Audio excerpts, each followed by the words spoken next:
जी अस्सलाम वालेकुम। ये लेक्चर नंबर 2 चैप्टर नंबर 2 जो है वो चल रहा है और इसमें आज हम लोग स्टार्ट करेंगे सेलर सेंट्रल क्या होता है और कौन कौन सी चीज़ें हैं जो आप सेलर सेंट्रल पे करते हैं लिस्टिंग करते हुए और कौन कौन सी चीज़ों से आपको ध्यान करना पड़ता है। पहले हमने ये देखना है कि सेलर सेंट्रल होता क्या है, इस पे कौन कौन सी चीज़ें होती हैं, कैसे आप रिकॉर्ड अपना मेंटेन कर सकते हैं, कैसे लिस्टिंग कर सकते हैं, ये स्टेप बाय स्टेप हम लोग अगले लेक्चर में भी देखेंगे। तो आज हमने स्टार्ट करना है कि अमेज़ॉन के ऊपर सेलर सेंट्रल होता क्या बेसिकली। तो स्टार्ट करते हैं आज के लेक्चर को। व्हाट इज सेलर सेंट्रल से। Seller central is the web interface used by brands and merchants to market and sells their product directly to Amazon's customer. ये Amazon seller central basically online web portal ऐसा होता है या web interface ऐसा होता है कि जहाँ पे सेलर्स जो होते हैं वो अपने प्रोडक्ट को उसकी लिस्टिंग करते हैं या लॉन्च करते हैं, ठीक है, अपलोड करते हैं अपने प्रोडक्ट को, और अमेज़ॉन के ऊपर जो कस्टमर्स विजिट करते हैं वो फिर अगर उनकी ज़रूरत के मुताबिक हो वो प्रोडक्ट तो वो उसका ऑर्डर प्लेस भी करते हैं और वो अपना ख़रीद भी लेते हैं वो प्रोडक्ट आपसे। If you have a seller central account, you are considered a marketplace और third party seller। मतलब अगर किसी का भी आप में से किसी का भी अमेज़ॉन के पास सेलर सेंट्रल अकाउंट है तो आप as a third party seller या मार्केट प्लेस आप वहाँ पे काम कर रहे होते हैं, ठीक है। क्योंकि एक तो अमेज़ॉन खुद से वहाँ पे अवेलेबल है, दूसरे कस्टमर्स वहाँ पे अवेलेबल हैं और आप वहाँ पे एज ए सेलर काम कर रहे हैं as a third party seller.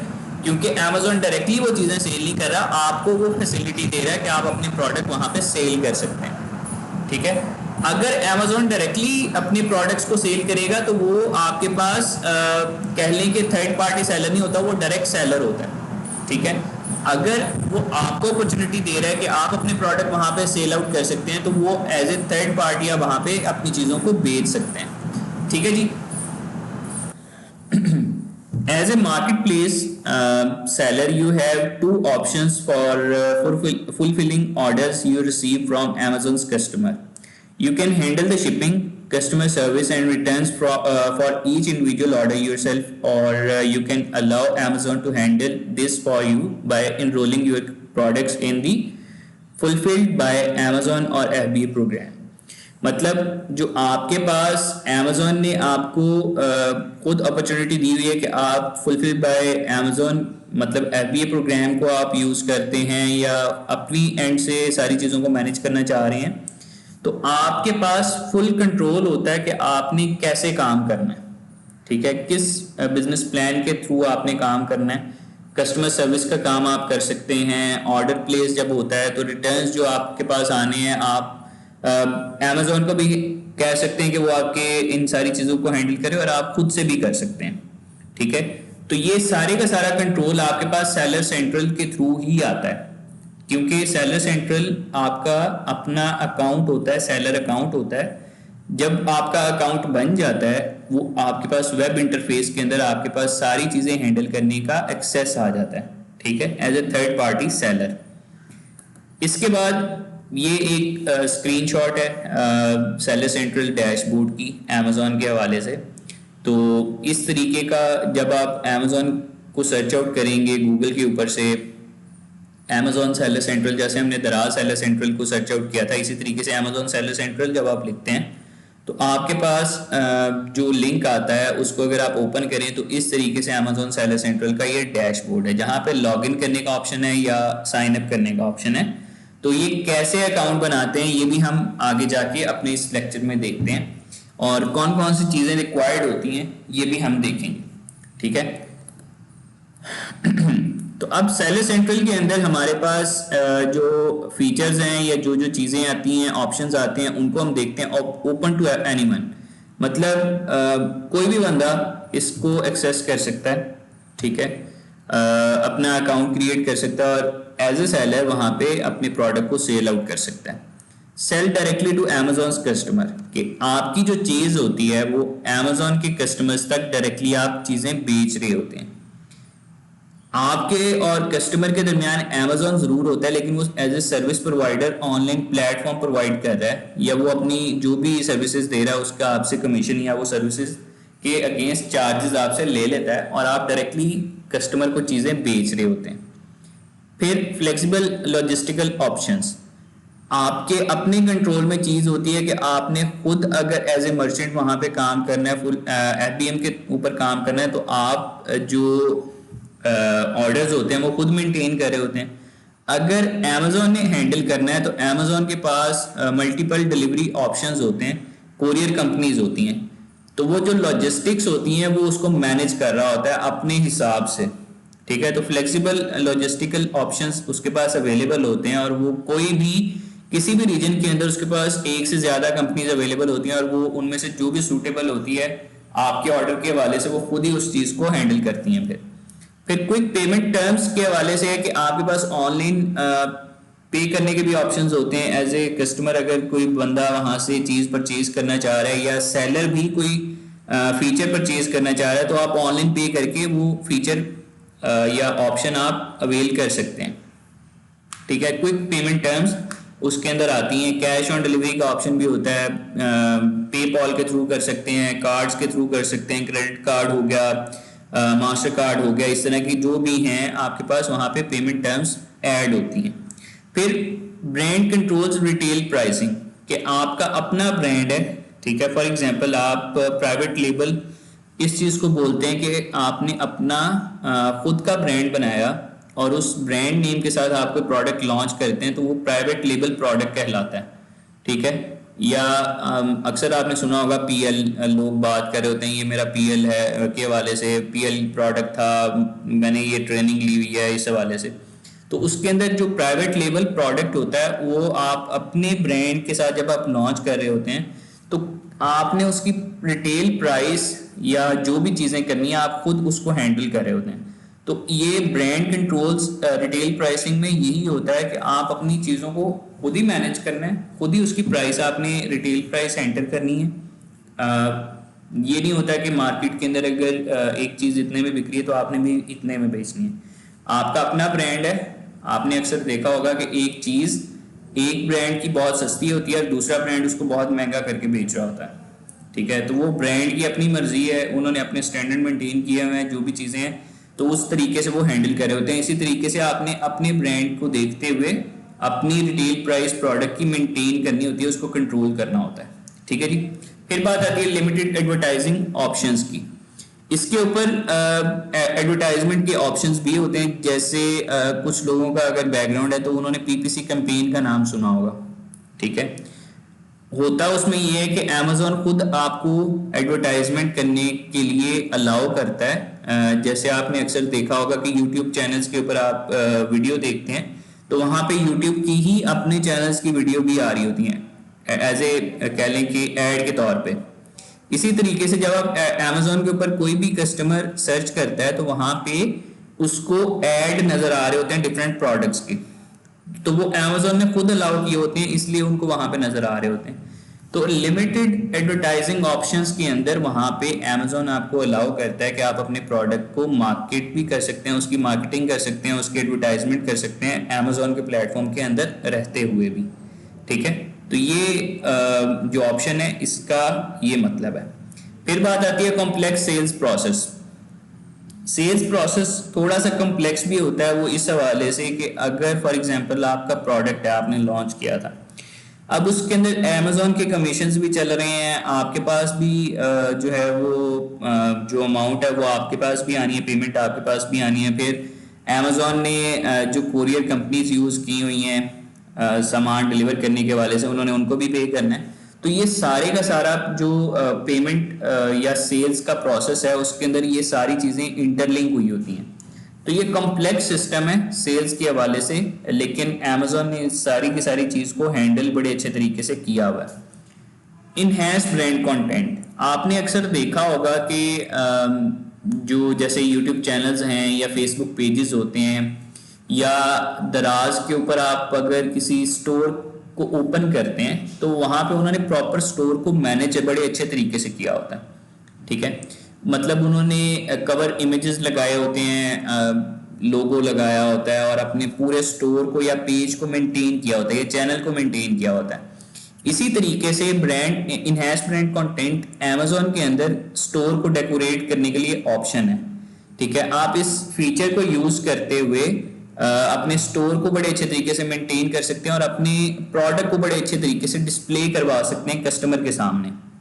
ठीक है, ब्रांड इनहैंस ब्रांड कंटेंट जो है वो फीचर है आपके पास प्रोडक्ट को डिस्प्ले करता है बड़े अच्छे तरीके से एज ए, जैसे आपने अक्सर ब्राउशर्स देखे हों या जिनको इश्तिहार हम कह सकते हैं उर्दू जुबान में, या कह लें कि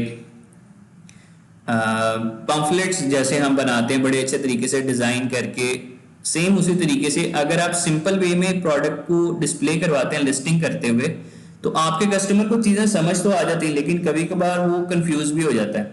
लेकिन इनहैंस ब्रांड कंटेंट का ये जो फीचर होता है ये आपके कस्टमर को आपके प्रोडक्ट के हवाले से बड़े अच्छे तरीके से डिस्प्ले करवाता है। जैसे ये इसकी एग्जांपल्स हम आगे जाके इंशाल्लाह कोर्स में देखेंगे भी, और इसको कैसे बना सकते हैं ये भी देखेंगे हम। तो बड़े अच्छे तरीके से आप अपने प्रोडक्ट को कस्टमर के सामने प्रेजेंट कर सकते हैं। ये फीचर इस वजह से होता है आपके पास।